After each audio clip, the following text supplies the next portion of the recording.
Welcome everybody to Strangest Species, Season 3, episode today. Episode today? I like that. Whatever today is. Whatever today is. That is the episode. That is the correct number for today. Yeah. Yeah. So, I think it's 15-ish, give or take, one or two. Yeah, your guess is as good as mine. So, yeah. Well, how are things going? Great. Yeah. Keeping busy. And, yeah. We had a fun, Valentine's weekend. And celebrated all the love. This is true. Yeah. In lots of different ways. And, it's been a very mild, extremely mild winter. I think it's coming this week, though, which is bad timing.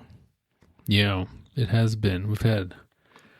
I haven't shoveled the driveway once this whole year. Yeah. Over Christmas break, we did one time, but just the concrete part, not the asphalt part. And, it was 2 inches. It was the easiest shovel we've ever had. It's kind of sad, actually. Are we even going to get a real snowfall? I don't know. It doesn't seem like it. No, not here anyway. Mm-mm. So, sad tear. Yeah. I walked the dog tonight downtown, and it was snowing. Right, but But it was more like rain. It was snow, but... Yeah, and it'll stay for, tonight, but by tomorrow morning at 10 o'clock, it'll be gone. So, that's true. Anyway, I don't know. I love the snow. I love being able to play in the snow. There's so many fun things you can do in the snow. And so when it's just winter, I find it harder. I'd rather, if I'm going to have winter and it's going to be kind of cold and dark early, I'd rather just have snow. So that's me personally. Yeah. I like snow enough. I'm okay not dealing with... I actually don't mind snow. I hate slush. I hate in-between snow. Yeah. I hate when snow's melting. Yeah, which that is most of the snow around here. Right. The kind of snow that in this area, right at this elevation is, basically slushy snow almost all the time. But if you go up in elevation just a little bit, you're right there at that precipice of where it would be snow all the time. Mm-hmm. But just not in the city. So anyway, it's kind of sad. Yeah. Kind of sad. But it is what it is. So. Mm-hmm. Well, March is just around the corner, which is crazy. That is true. Yeah. That is true. Okay. Well, what do you think we're talking about today? I know a couple of these last ones have been kind of at the request of one of our kiddos, and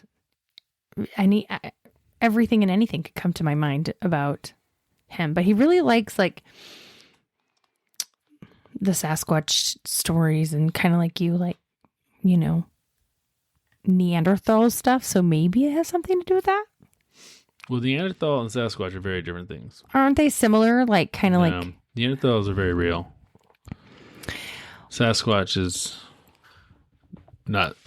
But aren't they bigger and more prehistoric and kind of rare or something? A Neanderthal is an actual. An actual thing. Yeah. You have Neanderthal DNA in your body right now. Oh, really? Yeah. Oh, that's cool. Yeah. But... is that the caveman? The depiction of a caveman? Yeah. Neanderthal. Sure. So then what is this Sasquatch kind of thing? Isn't he the same kind of thing? A caveman type, sort of more hairy... I don't even know. Kind of gorilla type thing?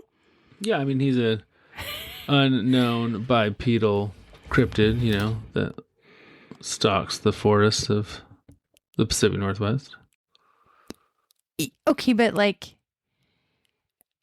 he has... Unrelated to humans at all. Completely unrelated. Mm-hmm.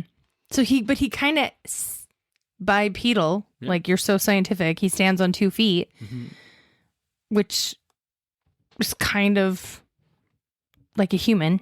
Yeah, probably, if he were real, more in line of a gorilla. Yeah, but gorillas have long arms and they kind of use their hands, kind of walk. Okay, an ape then? I don't know. I believe there are Seems 7 more species of humanoid ape. when he's depicted. I guess so. Okay, all right. We're not. We always go down these weird tangents. Anyway, obviously they're two very separate things. If you know what you're talking about. Well, the biggest thing is one is the actual like real, like in the fossil record in your DNA. Sure. And the other thing another is species of the genus cited. Homo. The other thing is cited, but not officially real. Yeah, like Loch Ness Monster or, things like that. Yeah. Okay. All right. I still think he's more like human, depicted more humanish than like gorilla ape type thing. Sure, he can be. If he wants to be more human-y, that's great. I'm saying he's not real. No, I know, Well, but then I feel like he's more Neanderthal-y. Like what I'm picturing in my mind of like a caveman, he's more like caveman-y looking sometimes. No? Nah, I don't see him caveman-y. I see him more ape-like, but big. But he does walk on two. Okay. Okay. Well, I'm glad we cleared the air on this because my whole life I've been thinking like they're kind of similar.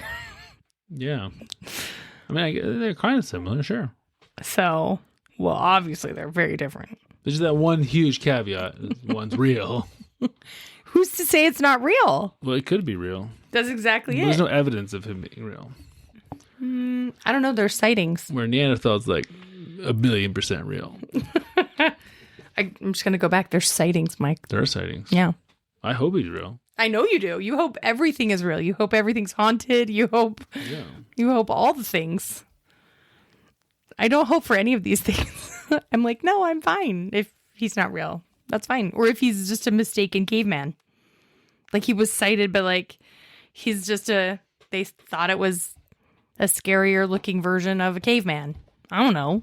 Cave woman. I don't know if we have cavemen anymore. Well, I don't know. I feel pretty certain. How do we know? Yeah. I guess. I mean, it's hard to prove a negative. Yeah. Exactly. We'll never know. Nope, that's true. This is true. This is true.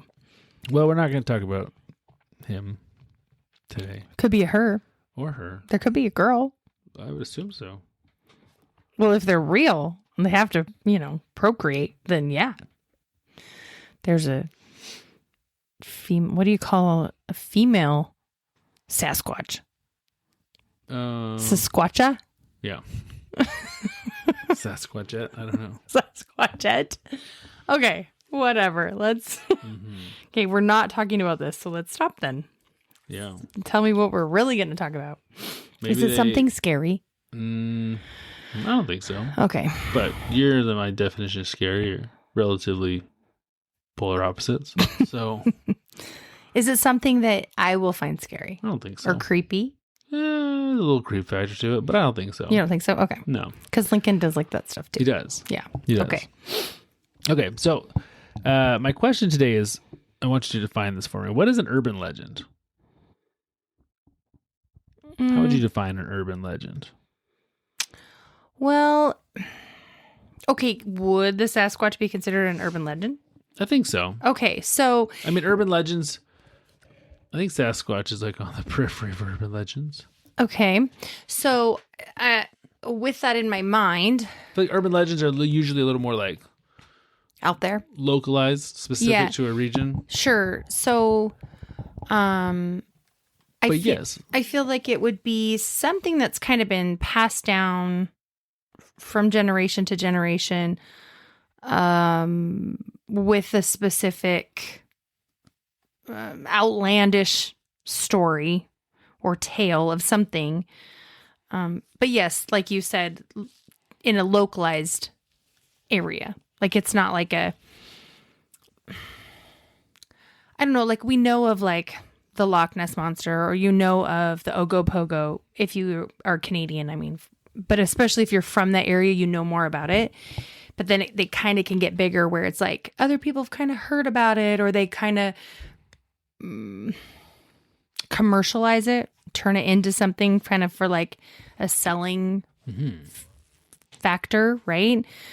So there's like not folklore either, but I think it crosses into folklore a little bit sometimes. kind of. Yeah. I don't know. It's hard to define. I think you did a really good job. You think so? Yeah. Oof. Okay, good. Usually an oral tradition. Usually an outlandish story. Mm-hmm. So I looked up an actual definition of it. But I think you were pretty right on. It says a humorous or horrific story or piece of information circulated as though true, especially one purporting to involve someone vaguely related or known to the teller. So one thing that I like a vanishing hitchhiker, like a very common urban myth that pops up in lots of places, right? When it said humorous, that caught me off guard. I guess I would never have thought that an urban legend would have humor in it. I always find them like creepy. Kind of eerie or kind of disturbing a little bit. So I kind of am wondering what like a humorous urban legend might be. Yeah. Yeah, I don't know. I wonder if you would fit. I'm trying to think something like a local superstition or something, you know? That could be funny. I don't know. That is the only word that kind of caught me off guard when I thought of urban legend. And I'm just curious now, like, are there humorous urban legends that I know of that I've heard about, but I just can't pull them up in my mind? Or maybe you just don't qualify those things as urban legends. Oh, maybe. But yeah. Either way, the question I have is, why do we have them? Like, what purpose do they serve society?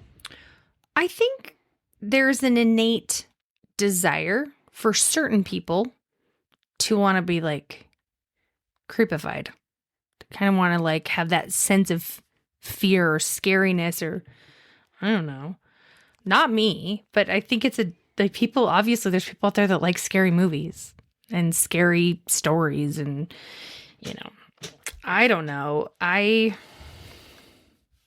think, you know, it kind of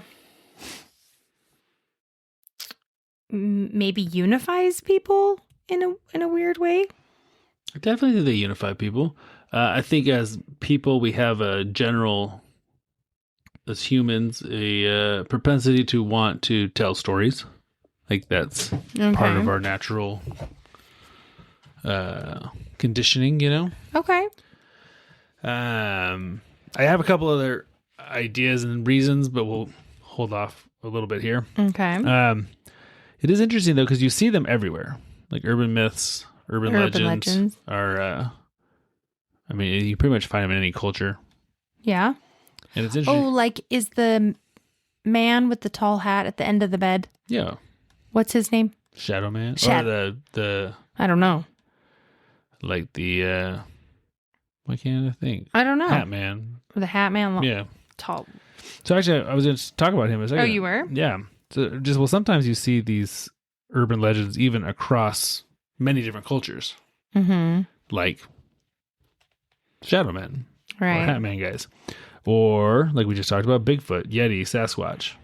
Like you see these same stories pop up, whether it be in the Himalayas or in Canada and the Pacific Northwest or, you know, all over the place. Right. Some even reappear as different versions of like similar stories, but framed specifically for the times they're in. For example, I found this fascinating, this thought. So fae phenomena, like fairies. Oh, fae. From like medieval times. Right. Very eerily resemble UFO abductee stories of today. I mean, so both of them would have sleep paralysis, a shadowy figure, feeling like you're being operated on, feeling like you've been taken away somewhere. But obviously, you know, well, not obviously, but back in, you know, the 1500s or whatever, they thought, oh, these little fairy people are coming in and doing this at night. Where now you have a similar story, but it's an extraterrestrial that's coming in and doing these things at night. No. But pretty much the same stories. Right. Just framed differently for the environments they're in. So I was looking up a little bit like humorous urban legends just to see like, and you know, it's saying usually humorous ones often revolve around absurd misunderstandings, pop culture exaggerations, or like bizarre mishaps. Have you heard of the cemented sports car? Nope. Okay. In quotations, toad licking. I have no idea. And rumors of like pet alligators in sewers, sort of. Anyway, there's like this list of top 10. And I don't think I've really heard of any of them. And I like maybe cow tipping is probably the funniest one on this list. And I don't really know if that's a real thing. Yeah, is that an urban legend? Well, so it's in this list. And so I don't know. I don't know. I mean, you hear people talking about it. I don't know if I know anyone who's actually done it. Exactly. So that's what I'm saying is, yeah, well, Mater, obviously that's very real. You know, Mater's the best. The haunted teapot. That's not funny. It sounds haunted. Right, exactly. So most of them, I would say, I don't even see how any of these are funny. Again, the only one could potentially be cow tipping, because I actually think that could be really funny. But I don't think it's real. Like, even when I've heard about it, I don't think it's real. All the other ones still have like a macabre feel to them. So I really don't know that humorous is like, I don't know. I don't know either. A common description for them. I don't think so. But anyway, sorry, as a little side note. So you were going to bring up Hat Man or whatever? That's where we were before I interjected, I think. Or were we further? No, it's okay. We were a little further. No, but one thing that's kind of unnerving about urban legends is often they are sprinkled with a little bit of truth. Oh, yeah. Yeah, makes sense.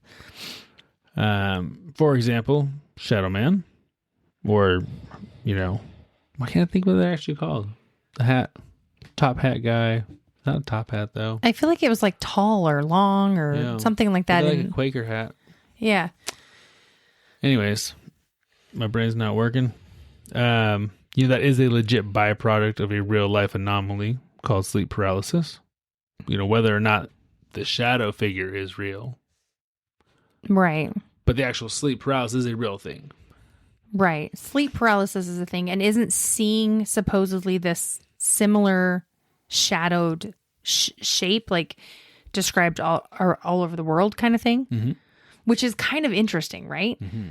Like, that's weird. Sleep paralysis I can totally get around and like seeing weird things. But the fact that it's a consistently described similar shadow is sort of bizarre. Because if it is a Quaker hat type thing, obviously people on different parts of the world have never even been exposed to what even a Quaker hat might look like. Right. And so that's what is so, I guess, unnerving for me, is like, this is kind of creepy. Like, is this some sort of evil spirit that they're seeing, or not even evil, but just spooky? Yeah. I don't know. If you ever want, I'll show you some cool stuff. You never want to watch it, but I'll show you some cool stuff if you ever want to watch it. About that? Or about something else? Similar stuff. Just shadow people in general. Oh, I don't think I want to. Again, I'm normally fine, right? And you're here most often at night. But like, if for some reason you're gone, that's when those things like just come right to my mind, and I'm like, I just can't do it. That's true. Yeah, so I don't want to know them ever, so that can't happen. Fair. Yeah, so I've seen the Hat Man. Yeah, I was wondering if you were going to share that. School-ish age, and it was weird. But only that one time. Do you feel like you were having a moment of sleep paralysis, or just a nightmare? Or what does that feel like to someone? I definitely could not move, so I assume some form of sleep paralysis.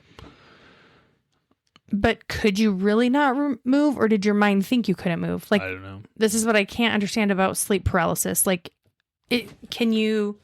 Well, your body really does kind of quasi-paralyze you sometimes while you're sleeping, so that you don't act out things.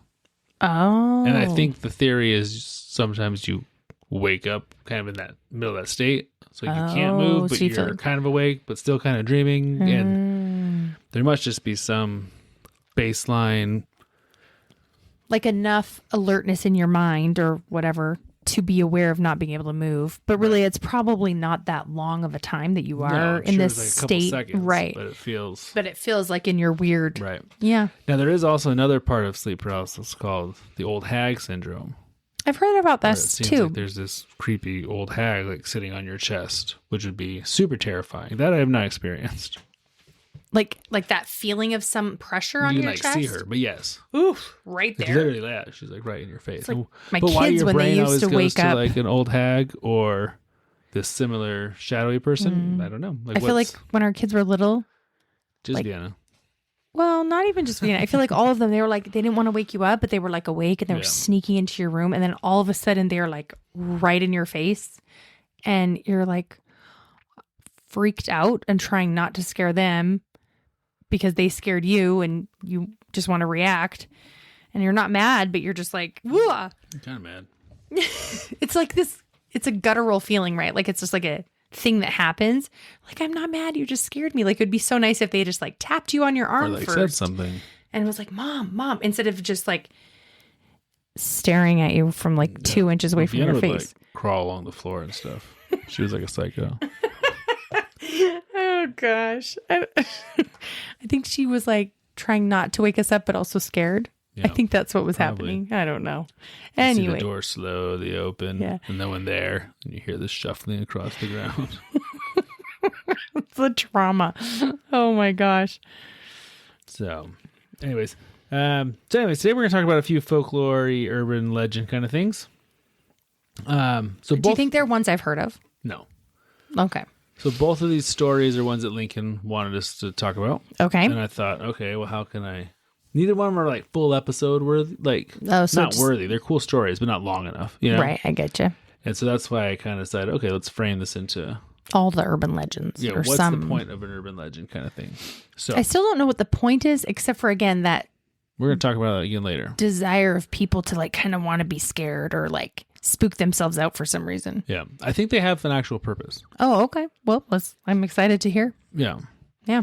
So this first story we're going to talk about, actually, this isn't even really an urban legend. This is actually documented by multiple historians. Oh, okay. But I think there's some myth parts to it. Oh, like it's kind of been exaggerated or like Right. dramatized Because we're going throughout back the to the generations. 12th century. Oh, okay. To a village called Woolpit, England. Sounds great. Yes. The villagers out in Woolpit were doing whatever you do as a Woolpitian in the 12th century. Yeah. I wonder what that might be. And they, so it's interesting.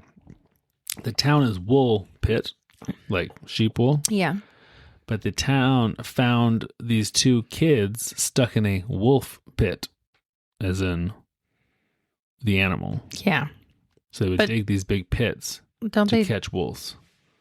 The wolves would fall Oh. into them and not be able When to come you were back out. saying wolf pit, I was in my mind picturing like a wolf den that a wolf had made, but then like in Not England, Mowgli. for some reason they called them a wolf pit, and so I was like, I feel like wolf dens aren't really that easily discoverable. Yeah, But you're these are saying big like holes. a man-made wolf pit to trap wolves in that are killing their livestock or what? Okay, that makes way more sense to me. Okay, so they the found villagers got here. kids. They found a boy and a girl, but there was something very strange about this boy and girl. I have an idea. What is your idea? I feel like they were werewolves. Ooh, that's cool. Like by day they were little kids, and then by night they were wolves. That's cooler than the real story. Maybe not. Just kidding. I have no idea. So they were little real life alphabas. Like Like they were bright green. the kids were green. Like their skin was green. Like a fairy, maybe. Maybe fairies are green. I don't know. I don't know. Like an alphaba, like a wicked witch. Yeah. So Or for those of you that don't know, like Wicked, the story of Wicked, which now because it's a recent movie, I'm sure way more people know about it. But yeah, Alphaba was born green because of an elixir. So these kids were born or appeared green. they were green. Okay. Their skin was green. And the people of Woolpit thought this was kind of bizarre I mean, that makes sense. because their skin was not green. Right. Okay. So is there any more to the story? Yeah. Oh, okay. Yeah. So you would think, okay, green skin, maybe they had like liver problems, or maybe they were sick with something. And yeah, but even then, I wouldn't say green if you have liver problems. There's a greenish hue to you, but I mean, well, we're going off 12th century records here, right? So yeah, so that's why. But maybe it is liver problems. But there's more to them than just being green. They flew on broomsticks. No, they didn't. They spoke a completely unknown language. Interesting. So they didn't speak English or whatever, version of English. Yeah. I mean, I guess it would be English because we're in England, but I mean, they could speak something totally different. But I'm sure you and I would not understand that English today. Oh, probably not. But I can't even understand like maritime English. So yeah, there you go. Yeah. They wore very unfamiliar clothing. Okay. Now, in 12th century villager of Woolpit, England, you probably didn't have a lot of choices in your clothing. Mm-hmm. You probably had one or two outfits, and they looked like everyone else's one or two outfits. Like rags, basically, yeah. So it was, interesting that someone else was, they were wearing something that wasn't familiar. Customary, yeah. Mm-hmm. And so having unique clothes definitely kind of puts a weird twist on. Okay, they have green skin. They speak a weird language. And they wear weird stuff. They wear something different, found in the bottom of a pit. That is super weird. Kind of catching me off guard here. Yeah. Yeah. They wouldn't eat anything, really. They refused pretty much everything except for raw green beans. They liked green beans. Okay. So, there are times where you eat and consume enough of a food that your skin kind of exudes that hue in your everyday diet. Kind of like if you eat a ton of garlic, then it kind of oozes out in your sweat, supposedly, and you can kind of smell it. So maybe these kids ate enough beans or only beans, and so their skins are turning greenish. They're the green bean kids. Okay. Maybe they fell from the Jolly Green Giant cloud way up the beanstalk. Maybe. Yeah. Maybe. So it's fascinating because while this is, I'm sure, some folklore being passed down through the ages, it is, like I said, recorded historically by multiple historians. Interesting. Yeah. Not long after the children were found, the little boy fell ill and died. Okay, I do think they were sick with something. But the little girl survived. Over time, she slowly lost her green color, learned English, and was baptized and became kind of a regular. Mm-hmm. But when she learned English, then she kind of told people where they were from and what, Mm-hmm. So she claimed that they were from a place called St. Martin's Land. Okay. St. Martin's Land? St. Martin's Land. Okay. According to her, the sun was never dim or never fully bright in St. Martin's Land. Okay. What does that have to do with anything? Well, she's just telling us about this weird place that they're from. Okay. All right. According to her, everyone in St. Martin's Land has green skin. Okay. And somehow they had wandered into a cave and emerged in this world. There was like a portal? It's like a portal from St. Martin Land to like the cave in Stranger Things. Woolpit, England. Yeah. I'd definitely pick Woolpit, England if it was me. Yeah. Yeah. So what do you think's going on here? I mean, I have no idea. Unless, I mean, if you want to call them an extraterrestrial being that somehow got a portal and made it to Earth, but wherever they're from is from somewhere different where the sun is not really ever dim or really bright. I don't know. And they managed to be human enough that they could, like, learn all the things. Some kind of like interdimensional species. Something like that, yeah. That's what I was thinking because I don't know what else it could be. Yeah. It's kind of weird. Yeah, it is weird. So obviously medical explanation, could explain their skin. Was there a medical explanation? No, but I mean, not that we know of, but there very well Oh. could have been, right? For example, you could have iron deficiency anemia, which could cause kind of a greenish hue. Yeah. They could have been just like really starving. Would that turn you green? No, not necessarily. Okay. But like I said, if you were anemic and also super malnourished and, maybe you just can't talk, I don't know. Because once she got healthy, then her skin kind of changed, right? Right. Interesting. There are some hypotheses that they were Flemish immigrant children, which wasn't super uncommon at the time there. What, Flemish? It's a region in Belgium. They're Dutch speakers. Oh, they speak Dutch. It's a region. Do they speak a dialect of Dutch that's different than like the rest of the country? I believe Flemish is the dialect. Oh, Flemish is the dialect. From an area of northern Belgium called Flanders. Flanders Fields. Yeah. And Flemish immigration into England at that time wasn't super uncommon. So maybe this little girl in her kid memory, she came through some cave, but she was actually like trying to. But what? Well, maybe they spoke Dutch. They have weird clothing because they're from Belgium, and they're super malnourished, so her brain's all kind of skew-hawed, right?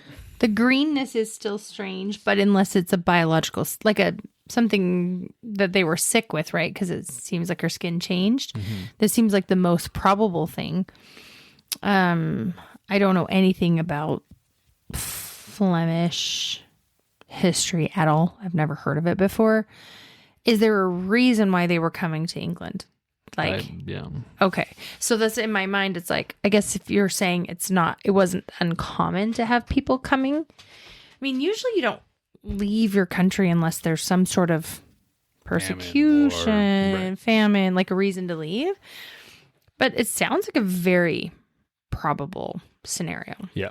I think it's the second most common or second most probable scenario after them being visitors, obviously, from a parallel universe or extraterrestrial beings. Maybe third, because second might be there's another group of people who believe they came from a subterranean civilization. Really? Yeah. Like under the earth? Yeah. Okay. I don't know why that would make you green. I don't know either. Or, no, I think that's the most probable one. Yeah, but maybe they're citizens of the Hollow Earth, and maybe down there you eat like a lot of like algae and stuff. What is Hollow Earth? Is that like a place I should know? Oh, Ethne.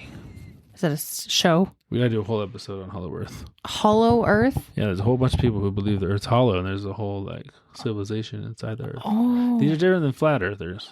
Well, I was thinking Middle Earth. I was like, maybe this is no. Right. That's what I'm saying is like maybe this is like a folklore type from a story that I should know. To Antarctica or the North Pole. There's big cave systems that enter into the Hollow Earth. Oh my gosh, this is a real thing. Yeah. Amazing. Yeah. This is amazing. Yeah. How do I not know this? I don't know. Because it's me. I'm kind of embarrassed. You don't know about Hollow Earth. Okay. First of all, I want to know how many people out there know what Hollow Earth is and know about the folklore of it. Well, it's not folklore, it's science. Okay, so here's another question I was thinking as you were talking about these cute green kids. Would nursery rhymes and those kind of stories kind of be urban legends? Like I'm thinking of Hansel and Gretel, and like, is that considered a fairy tale? Yeah. Not a fairy tale, but like anyway, I'm just thinking, are those kind of almost like an urban legend that got turned more whimsical, but it started with like... Save that question. I don't know if I consider them urban legend, but I think they serve the same purpose that I think urban legends serve. Okay. So it's like a different version of an urban legend. Or maybe there is roots in that started as an urban legend from years and years ago, and it's kind of evolved into what we know as a fairy tale. Did you ever do an episode on the Pied Piper? There's some crazy real life history behind the story of the Pied Piper. Like really having children follow him or rats? Children. Creepy. Yeah. Oof. Massive abduction of children. Like bad things happen to them? I don't know about that, but it's in the historical record again, like this whole, the village that... So now I feel like you need to do a Pied Piper episode. Oh, man. Pied Piper from Hollow Earth. Middle Earth, duh. No, not a hobbit. And what's the other one? There's Hollow Earth and then... Oh, Flat Earth? Flat Earth. I've heard of the Flat Earthers. Yeah, I just want to smile. Yes. Okay. So we're going to leave that story alone for now. The green kids. Green people. Yeah, the Flemish kids. Now we're going to talk about a much more traditional style folklore. Okay. Urban legend. I keep saying folklore. Urban legend. Urban legend. We're jumping across the ocean and time to modern day Louisville, Kentucky. Louisville. Mm-hmm. We're going to talk about the Pope Lick Trestle Bridge. Okay. I know what a trestle bridge is. Don't know about the Pope Lick. Well, the Pope Lick is just the name of this trestle bridge. Tall railroad overpass crossing Pope Lick Creek near the Fisherville area of just east of Louisville, Kentucky. Okay. We like Louisville. Yeah. I mean, we've been there one time. It was great. It was awesome. So. Shout out to the Hickses. Hickses, yep. That's why we love it. Yeah. But they don't live there no more. Nope. So it was built in around 1920. Okay. It's about 800 feet long. It's long. And about 100 feet tall. Okay. It's a big, big bridge. Mm-hmm. It goes over this creek. Or maybe creek. Because we're in Kentucky. I don't know. I mean, it's creek in eastern Idaho to my uncle's, so there you go. Who knows? To this day, trains still regularly use it. It's busy. Okay. But you know what else is important about the Pope Lick Trestle Bridge? I have a guess. What's that? The troll. Close. It's a monster. It's not quite a troll. I feel like a troll is a monster. I know a troll is a monster. This isn't a troll. It's a monster of sorts. Yes. But not a troll. It has a goat man. Oh. What are those called again? I feel like you learn about what they're called in Harry Potter. Or Hercules? Yeah. Isn't there probably in Hercules? A goat man in Hercules? Yeah. But they actually have like so there's like a horseman. They have a name, a centaur. I feel like a goat man actually has a name like that. Yeah. Okay. Yeah. Anyway. They do. But I don't know what it is. Centaur. That's a horseman. I feel like I have a sister that would know. Sagittarius is a horseman. Like what's a centaur then? No. Centaur is, but I'm saying like the sign of a Sagittarius. Is the centaur. Yeah. But not the chupacabra. That's from Mexico. That's a goat sucker. Yeah, that's different. Yeah. I feel like I have a sister that would know what this was called right away, but okay. Well, maybe you do. I can't think of it. But anyway, okay, there's a goat man. A goat man that lives under the bridge. Okay. Now, is this like where the three Billy Goats Gruff come from? No. Oh, no. Okay. But maybe this guy comes from that. So he is described as part man, part goat. I feel like we just established that. Yes. Well, I didn't know if everyone knew what a goat man was. I feel like it's okay, self-explanatory, but maybe not. I don't want someone walking around thinking there's a fish head on this guy or something. I feel like goat man is pretty good explanation, but thanks for clarifying. Just want to be sure we're all on the same page, understanding what the monster looks like. Okay. Is it a goat head or a goat body? I'm not sure. Does make a difference. But he is, regardless, he's called the Goat Man. I mean, it's a good name. So, and what does the goat? I mean, is that all? Does the Goat Man do anything? Yeah. Oh, wait. I do know what he looks like. He's tall and muscular. Okay. He has fur covering his humanoid torso with goat legs cloven hooves, and small horns on a pale human-like face. It's kind of creepy. His eyes are often said to glow red in the darkness. I mean, people are really getting into goats. For those of you that don't know, a movie came out this weekend, I believe, called Goat. It was not about this goat. No, but it was about a basketball playing goat. Which I tried to tell you about. Which I 100% did not believe him. I thought he was totally lying to me. And I was like, I'm not even going to believe you. I'm not even going to pretend to believe you, because as soon as I do, you're going to be like, no, who would make a movie like that? But then he showed me a trailer. She doesn't ever trust me. So people are really getting into their goats. So I don't know how a goat can be scary. I mean, the goats I watch are... Did you just listen to what I said he looks like? Adorable. Does that sound adorable to you? No, but I mean, it's still like a goat. So like goats aren't like scary. I guess a red-eyed goat might be a little scary, but I don't know. A pale humanoid face goat man doesn't sound scary to you? Yeah, I mean, maybe. I just feel like my little goats that I watch all the time are so cute. They could never be scary. Well, I mean, they like bounce all over and like have funny bleeding noises and they fall. And they're so cute. yeah, but this isn't that. That's all I'm picturing, He's a though. terrifying goat man. Okay. And in case you don't know, he's part goat and part man. Okay. But what does he do? Does he scare people? Does he steal stuff? No. What does he do? He uses voice mimicry. Are you being serious right now? Yeah. To Okay. draw people out onto the tracks where they're struck down by an oncoming train. Whoa. Yeah. Okay, this is scary. Yeah. So like it's to be like, come here. It's like your mom calling you. Like your mom, or maybe like pretend to be a little kid that needs help, or Oh my your friend. goodness, this is morbid. And then you run on the track and smack, train kills you. And what is the purpose of the goat man to want to kill you? I mean, like, want you to get hit by a train? This just seems absurd. This is a great question. I thought the same thing. Okay.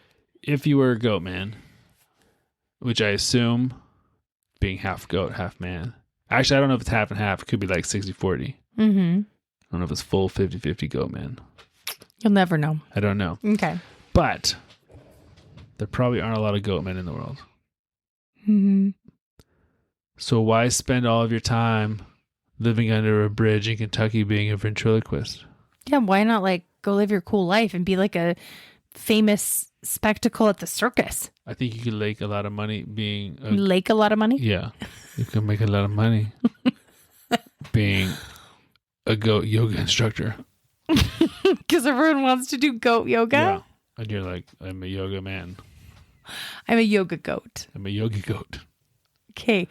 You got something here. Not Yogi Bear, Yogi Goat. That's what I'm telling you. People are really into their goats. He could have totally utilized his goatness to be the goat. My guess is He's like cursed. when he was a little goat man, a goat boy, a wee goat He boy, was persecuted. he was probably made fun of a lot Picked on. and was forced to go live under the bridge. Yeah. It's And kind of like then- the same story as, like the Grinch. Yeah. Yeah. Question is, I want to know who his parents are. Who decided to partner up with a goat? Okay. Is this Kentucky? Or maybe, just maybe, again, he's a lost creature from a different place, Maybe. Like, maybe that. Maybe. Or maybe it's all not true. You should go out there. Okay. Climb on the Pope trestle. Lick? Pope Lick. It's a weird name. It's a strange name. Okay. So he would lure people to then have them get smacked by a train. Yeah. Seems like a sad life. Here's the thing. Lots of people actually do get hit by trains. There On have been- Pope Lick? Yeah, For real? for real. Is it because they're dumb and they're like, I'm going to try and cross before the train comes? Yeah, probably. It's like this challenge? Probably. So here's the thing.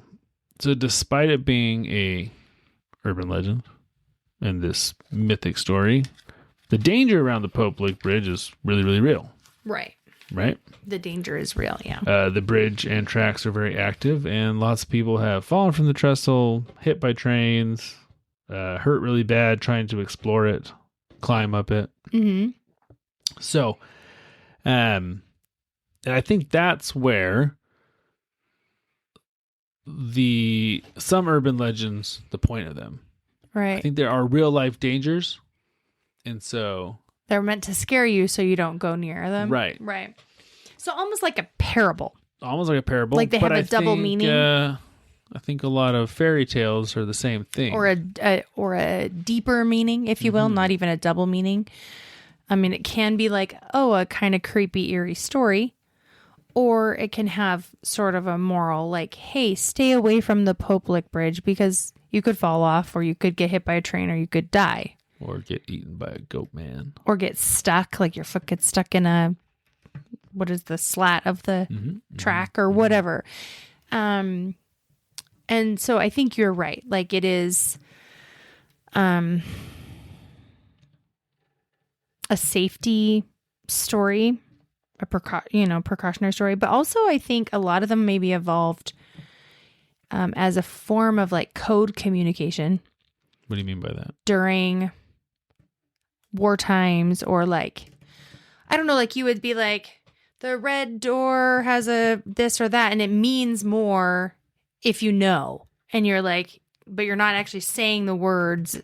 I don't know. I feel like I've heard, and I can't think of exact examples, but like safely communicating in another way via, like, I feel like songs and things, like they meant more to the people that knew and they were communicating, but those that didn't know what they were communicating about, so they couldn't figure out like if there's a safe house somewhere, or Do you think there's urban legends that are used, or maybe potentially have been used as like communicate, or they've, again, like some sort of story during those kind of times, persecution times or whatever, have turned into almost like the urban legends or the fairy tales or the whatever folklore that's out there. Like there was more of it, and then it kind of evolved into an actual story. That makes sense. But it was just a way of like safely communicating certain things during times when you couldn't. Times when you couldn't openly communicate. I wonder too if sometimes you have a real life tragedy that happens. Mm-hmm. You know, some kid gets hit by a train. Mm-hmm. And then someone tells a story, about that. Yeah. And then just over time, it kind of turns morphs into. Well, and obviously when you're grieving, sometimes to make yourself feel better, it's like, oh, maybe they heard something out there. And so they went out there, to see what it was that they heard. And that's when they, and then it just kind of goes on and on and on, like turns into a story. Yeah. That's another reason that I saw where it can add meaning to tragedy. Yeah. So I can see how it can quickly happen, maybe in smaller or isolated villages, or even anywhere really. So just the other day, I guess there was a man outside on the school grounds, and so the kids had to kind of change their recess because the principal was kind of like, what's this man doing out here? I just don't really want the kids going out right now. So then they had to switch the time of their recess, and these stories that came out from all these speculative children as to why they couldn't go out to recess, that maybe they overheard something, or it was like all over the map, and that was just from missing one recess, or rescheduling, not even missing one recess. It was the true story, was someone on a walk who sat on a bench on school property. Yeah. And then kept walking. Yeah. Like was just on a phone call and was probably deep in, and not even realizing like, hey, I'm on an active, school ground campus where these kids come out to play. And so for safety, because nowadays you just really don't know, I think to be cautious, the principal was like, I don't want to send these kids out until I know more. So he went out and talked to him, and it was like nothing. This man just was like on a phone call and didn't even realize it. But oh my goodness, it'll just turn into a whole thing. And so you can see how, something small can kind of tumble and turn into something. And obviously lots of them stick. Yeah. I have a hard time with some of them thinking like you ever like the games kids play like in the mirrors, like Bloody Mary and things like that. Like what was the purpose of, I have a hard time trying to figure out where things like that like those kind of urban legends come from, you right. know? That's true. As opposed to like the Pope Lick Bridge makes sense. Right. Because there's real life danger there. Yeah. I feel like there are truly dark things that you can get into, right? And bring about a certain darkness that I don't know. Yeah, I don't know. Those ones are weird too, but they seem to carry over, right? Like they even make it into movies and books and yeah. I mean, but it seems like regardless of the kind of urban legend, they definitely have a sticking power. They definitely resonate with us as a yeah, I would say species, so. You know, but again, they always seem to have a creepy, eerie, macabre-ness to them. All of them that I can think of. You know, like maybe the Ogopogo. There's not really. No one knows what you're talking about. I mean, I guess you could compare it to the Loch Ness Monster, right? It's in Okanagan Lake. It's just a long, bumpy. I mean, essentially, it's the Loch Ness Monster, but just the Canadian version, I suppose, if you will. I don't know. There's nothing really scary about it. Everyone still swims in the lake. I don't know. Maybe it's to someone drowned and it was like, oh, you know, don't go in there as a protective thing. But obviously it doesn't. Or someone saw a log. Yeah. It's like, oh. Ah. Yeah, it's interesting that serpent-like water lake monster. I know of at least 3 or 4 of them around the world. Yeah, I just know of the Loch Ness and the Ogopogo, but so there's a very famous one called the Lake Champlain. Oh, I feel like in New York. Yeah, I feel like I've heard. Similar. Is it exact like same? Yeah, kind of depicted the same way? So then it makes you wonder, like, okay, if it's that consistent all over the place, maybe there have been kind of weird sightings of something swimming around. But have you ever heard of the Alberta River? Alberta? Mm-hmm. I think it's the Alberta River. It runs from Saskatchewan towards all the way to like almost Edmonton. I mean, there's a river monster in there called Pink Eye. Pink Eye. Yeah. Oh. There's some Native American stories about encountering him and Pink Eye. Yeah. I'm curious now. Yeah. Wonder if my padre knows about that. He kind of knows about all these things. Yeah. So, yeah, I don't know. I mean, I think there are purposes to them. I think some are also just a form of entertainment. That's probably true. You know, and then they start again in the midst of grief or tragedy, just stories and trying to, you know, make oneself feel better. And then it's like, oh, they heard this or this happened, and you know, it just goes from there. But I've never heard of either of those, like the Pope Lick Bridge one or the Green Children one. I've never heard of those. But when you say they're actually documented by like the children are. The children are. The Goat Man is not documented. Not documented. But what is considered like factual documentation, you know? It's in historical records. In historical records. Okay. There are historians who wrote about it. Okay. Could I be a historian? Or do I have to be like an actual somebody?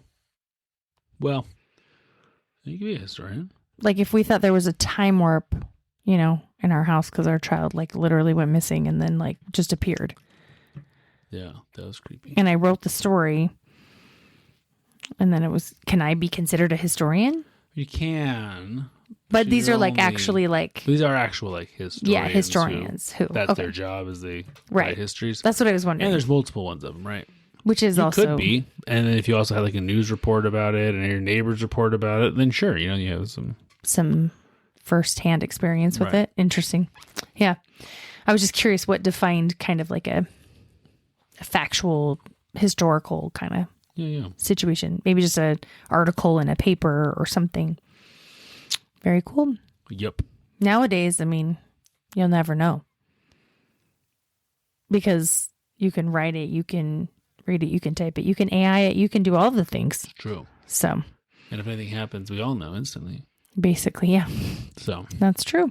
Alrighty. I think we should call it a night then. Sounds good. All right. Well, everyone, be curious to hear what people's favorite or local folklores are, or urban legends. Yeah. I like knowing the local urban legends because there's lots we would never have heard of, right? Because you'd have to live in those places to really hear about them. I tried looking up Spokane ones. Yeah. Do we have any? There wasn't a lot that came up. Excuse me. There were a fair amount of haunted places that came up when I was looking. There is a over in River State Park, a place called the Devil's Well, which is like a steep circular rock formation near the river. And legend says that it's bottomless and it connects to hell. Whoa. And that strange sounds come out of it at night. Oof. But in reality, it's probably just a geological formation. Sure, and probably like the way the wind goes through it, it has these weird, creepy sounds. But it is probably very, dangerous in real life. Sure. So yeah, it's good to think that it's scary and dangerous. Right. Don't go in it. Yeah. So maybe a lot of them are kind of a precautionary tale. Yeah. Good point. Thank you. So smart. So, alrighty, everybody. All right. We'll have a wonderful couple weeks, and we'll chat with you here soon. Talk to you later. Bye. Bye.